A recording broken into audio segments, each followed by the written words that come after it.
ओम श्री गणेशाय नमः। ओम नमो भगवते वासुदेवाय। अथ श्रीमद् भागवत महात्म्यम। कृष्णं नारायणं वन्दे कृष्णं वन्दे व्रजप्रियं। कृष्णं द्वैपायनं वन्दे कृष्णं वन्दे प्रभासुतम्। अथ प्रथमोऽध्यायः। देवर्षि नारद की भक्ति से भेंट।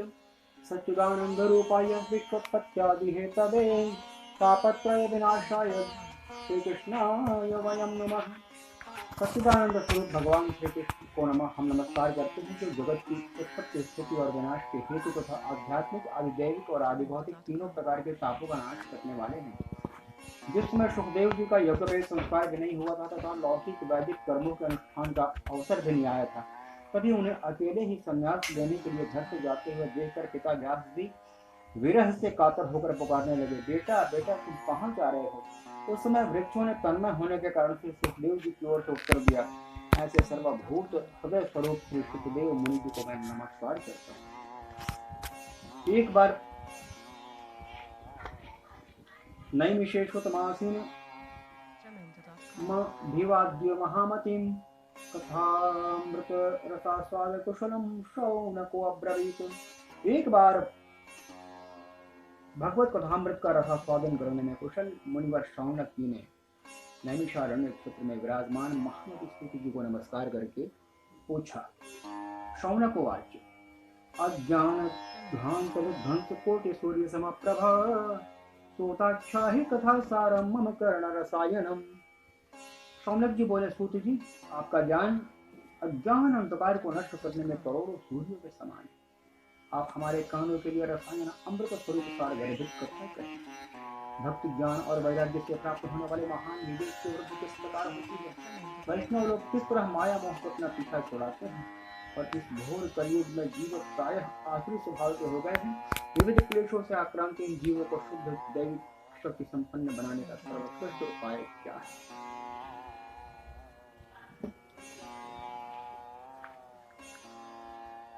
सूत जी आप हमें कोई ऐसा शाश्वत साधन बताइए जो सबसे अधिक कल्याणकारी तथा पवित्र करने वाले में भी पवित्र करने वाला हो, जो भगवान कृष्ण की प्राप्ति करा दे। चिंतामणि केवल लौकिक चिंतामणि लोक सुखम सुरत द्रोह स्वर्ग संपदम प्रयच्छन्ति गुरुः प्रीतो वैकुंठम योग दुर्लभम। चिंतामणि केवल लौकिक सुख दे सकती है और कल्पवृक्ष अधिक से अधिक स्वर्गीय संपत्ति दे सकता है, परंतु गुरुदेव प्रसन्न होकर भगवान का योग दुर्लभ नित्य वैकुंठ धाम दे देते हैं।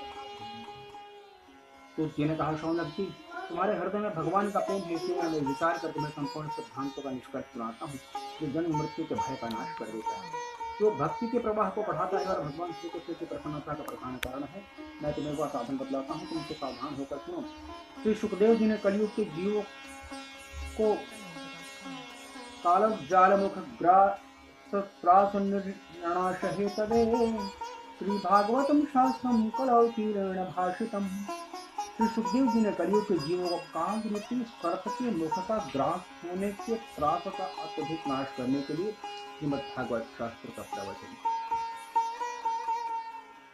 क्यों किया, इसका उत्तर देखिए।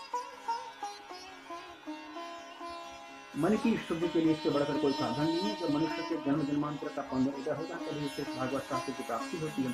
तो सुखदेव जी राजा परीक्षित को यह कथा सुनाने के लिए सभा में विराजमान हुआ, तब देवता लोग उसके पास अमृत का कलश लेकर आए। देवता अपना काम बनाने में बड़े कुशल होते हैं, अतः यहाँ भी सबने सुखदेव मुनि को नमस्कार करके आप यह अमृत कलश ले लीजिए, इसके बदले में कथा अमृत का दान कीजिए। इस प्रकार परस्पर विनिमय अदला बदली हो जाने पर राजा परीक्षित अमृत का पान करें और हम सब श्रीमद् भागवत के अमृत का पान करें।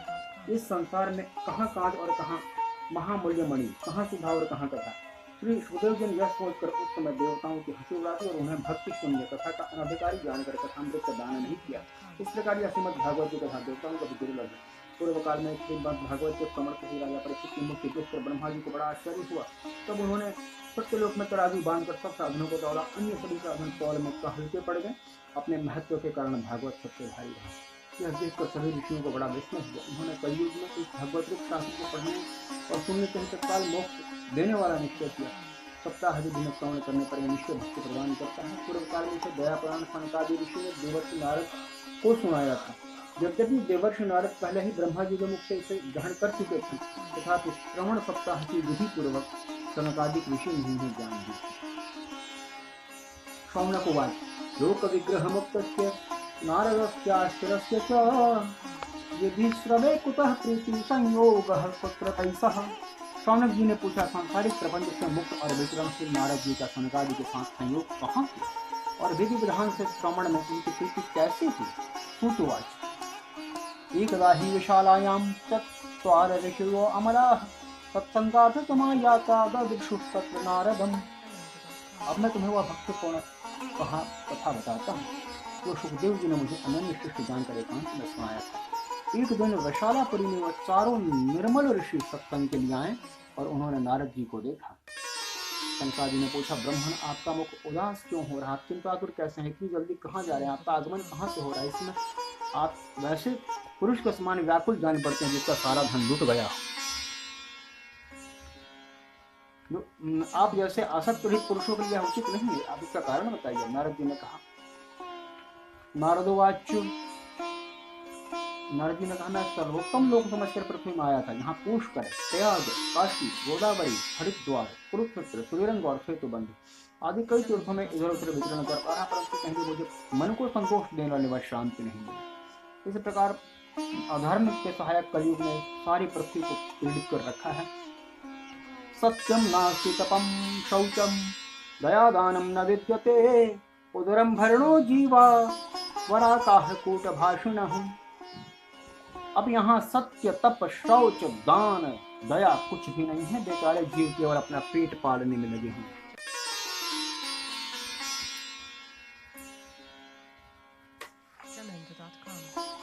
यह सत्यभाषी आलसी मंद बुद्धि भाग्यहीन उपद्रवग्रस्त हो गए हैं। दो साधु संत कहे जाते हैं पूरे पाखंडी हो गए, देखने में तो विरक्त हैं परंतु स्त्री और धन आदि का परिग्रह करते हैं। घरों में स्त्रियों का राज्य है, साले सलाहकार बने हुए, लोभ से लोग कन्या का क्रय विक्रय करते हैं और स्त्री पुरुषों में कलह मचा रहता है। महात्माओं के आश्रम तीर्थ नदियों पर यवनों का अधिकार हो गया, उन्होंने बहुत से देवालयों को भी नष्ट कर दिया। इसमें नहीं न योगी नैव सिद्धो वा न ज्ञानी सत्क्रियो नरः कलिदावा नले नाद्यम साधनम भस्मताम गतम। नहीं, इस कलयुग में इस समय न यहाँ कोई योगी है, न सिद्ध है, न ज्ञानी है, न सत्कर्म करने वाला ही है। सारे साधन इसमें कलिरूप दावानल में जलकर भस्म हो गए हैं। इस कलयुग में सभी देशवासी बाजारों में अन्न बेचने लगे, ब्राह्मण लोग पैसा लेकर वेद पढ़ाते हैं, स्त्री अवश्यावर्ती से निर्वाह करने लगी है। इस तरह कलयुग के दोषों को देखता और पृथ्वी पर विचरता हुआ मैं यमुना तट पर पहुंचा जहाँ भगवान श्री कृष्ण की अनेक लीलाएं हो चुकी थी। मुनिवरों सुनिए, मैंने वहाँ बड़ा आश्चर्य देखा। एक युवती खिन्न मन से बैठी है, उसके पास दो वृद्ध पुरुष अचेत अवस्था में पड़े जोर जोर से सांस ले रहे हैं। तब वह तरुणी उनकी सेवा करती हुई कभी उन्हें चेत कराने का प्रयत्न करती, कभी उनके आगे रोने लगती। वह अपने शरीर के रक्षक परमात्मा को दशों दिशाओं में देख रही थी और उसके चारों ओर सैकड़ों स्त्रियों से पंखा झल रही थी और उसे बार बार समझाती थी। दूसरे सब चरित्र देखकर मैं कौतूहल पूर्वक उनके पास गया। मुझे देखकर वह युवती खड़ी होकर बड़ी व्याकुल होकर कहने लगी। युवती ने कहा, अजी महात्मा जी, क्षण भर ठहर जाइए, मेरी चिंता को नष्ट कर दीजिए। आपका दर्शन तो संसार के सभी पापों को सर्वथा नष्ट करने वाला है। आपके वचनों से मेरा दुख को बहुत शांति मिल जाएगी। मनुष्य का बड़ा भाग्य होता है तभी उसे आपके दर्शन होते हैं। नारद उवाच कासी त्वं का विमोचेमा नार्यः का पद्मलोचना वद देवी सविस्तारम स्वस्य दुखस्य कारणम। नारद जी कहते हैं, तब मैंने उस स्त्री से पूछा, देवी तुम कौन हो? ये दोनों पुरुष तुम्हारे क्या हैं और तुम्हारे पास ये कमल नयनी देवियां कौन हैं? तुम हमें सविस्तार अपने दुख का कारण बताओ। युवती ने कहा, मेरा नाम भक्ति है, ये ज्ञान और वैराग्य नामक मेरे पुत्र हैं। समय से के फिर से ऐसे जर्जर हो रहे हैं। ये देवियां गंगा जी आदि नदियां हैं, ये सब मेरी सेवा करने के लिए आई हैं। इस प्रकार साक्षात देवियों द्वारा सेवित होने पर भी मुझे सुख शांति नहीं मिलती है। तपोधन आप ध्यान देकर वरदान सुनिए। वैसे तो कथा प्रसिद्ध है, फिर भी सुनकर आप मुझे शांति प्रदान करें। उत्पन्ना द्रवणे साहम वृद्धिम कर्णाटके गता कंचित क्वचिन महाराष्ट्र गुर्जताम जीर्णताम गता। मैं द्रविड़ देश में उत्पन्न हुई, कर्नाटक में बढ़ी और कहीं कहीं महाराष्ट्र में सम्मानित हुई, किंतु गुजरात में मुझे बुढ़ापे ने आ घेरा। वहाँ घोर कलयुग के प्रभाव से पाखंडियों ने मेरा अंग भंग कर दिया। चिरकाल तक की अवस्था रहने के कारण मैं अपने पुत्रों के साथ दुर्बल और निस्तेज हो गई। तब जब से मैं वृंदावन आई हूँ, मैं परम सुंदरी बन गई, किंतु मेरे सामने ये दोनों पुत्र पड़े हुए थके मादे से हो रहे हैं। यह स्थान छोड़कर मैं कहीं अन्यत्र जानना चाहती हूँ। दोनों बूढ़े हो गए, इसी दुख से मैं दुखी हूँ। मैं तरुण क्यों और ये दोनों मेरे पुत्र बूढ़े क्यों? हम तीनों साथ साथ रहने वाले हैं, फिर यह विपरीतता क्यों? होना तो यही चाहिए कि माता बूढ़ी और पुत्र तरुण। इसी से मैं आश्चर्य चकित चित्त से इस अवस्था का शोक करती हूँ और आप परम बुद्धिमान और योग निधि हैं, इसका कारण जो भी हो बतलाइए। नारद जी ने कहा, साध्वी, मैं अपने हृदय में ज्ञान दृष्टि से तुम्हारे संपूर्ण दुखों का कारण देखता हूँ। तुम्हें विषाद नहीं करना चाहिए, श्री हरि तुम्हारा कल्याण करेंगे। सूत जी कहते हैं कि मुनिवर नारद ने एक क्षण में ही इसका कारण जाना।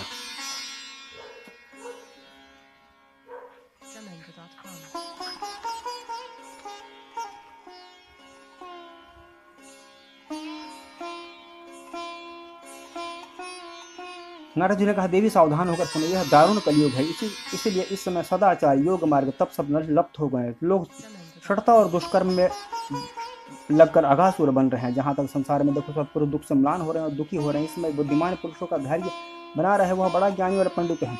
पृथ्वी क्रमशः प्रतिवर्ष श्रेष्ठी के लिए भाग स्वरूप होती जा रही है। अब यह छूने योग्य तो क्या देखने योग्य भी नहीं रह गई है। न इसमें कहीं मंगल दिखाई देता है, न किसी पुत्र को तुम्हारे, अब किसी को पुत्र के साथ तुम्हारे दर्शन भी नहीं होते हैं। ऐसे अनुराग होने के कारण अंधे बने हुए जीवों से कच्चित होकर तुम दरजर हो रही हो। वृंदावन के संयोग से तुम नवीन तरुणी हो गई हो। अतः यह वृंदावन धाम धनी है, जहाँ भक्ति सर्वत्र नृत्य कर रही है। परंतु तुम्हारे इन दोनों पुत्रों का यहाँ कोई ग्राहक नहीं है। इनके लिए इनका बुढ़ापा नहीं छूट रहा है। इनको यहाँ कुछ आत्मसुख, भगवत स्पर्श जनित आनंद की प्राप्ति होने के कारण ये सोते से जान पड़ते हैं। भक्ति ने कहा, राजा परीक्षित ने इस पापी कलियुग को रहने क्यों दिया? अब आते ही इसके आते ही सभी वस्तुओं का सार चला गया। करुणा में श्री हरि भी अधर्म से भी अधर्म कैसे देखा जाता है? पुनः मेरा यह संशय दूर कीजिए, आपके वचनों से मुझे शांति मिलती है। नारद जी ने कहा, यदि तुमने पूछा है तो प्रेम से सुनो कल्याणी, तुम्हें सब बताऊंगा। तुम्हारा दुख दूर हो जाएगा। जिस दिन भगवान श्री कृष्ण पुत्रलोक भूलोक को छोड़कर परम धाम पधारे, उसी दिन संपूर्ण साधनों को बाधा डालने वाला कलयुग आ गया। दिग्विजय के समय राजा परीक्षित की दृष्टि पड़ने पर कलयुग दीन के समान उनके शरण में आ गया और भ्रमर के समान सारग्राही राजा ने निश्चय किया कि इसका वध मुझे नहीं करना चाहिए, क्योंकि जो फल तपस्या, योग एवं समाधि से नहीं मिलता, कलयुग में वही फल श्री हरि के कीर्तन से भली भांति मिल जाता है। यत्फलम नास्ति तपसा न योगेन समाधिना तत्फलम लभते सम्यक् कलौ केशव कृतनाथ। यत्फलम नास्ति तपसा न योगेन समाधिना तत्फलम लभते सम्यक् कलौ केशव कृतनाथ। इस प्रकार सारहीन होने पर भी एक दृष्टि में सारयुक्त देखकर उन्होंने कलयुग से उत्पन्न होने वाले जीवों के सुख के लिए इसे रहने ही दिया। इस प्रकार लोगों के कुकर्म में प्रवृत्त होने के कारण सभी वस्तुओं का सार निकल गया। पृथ्वी के सारे पदार्थ बीजहीन भूसा के समान हो गया। ब्राह्मण केवल अन्न धन आदि के लोभवश घर घर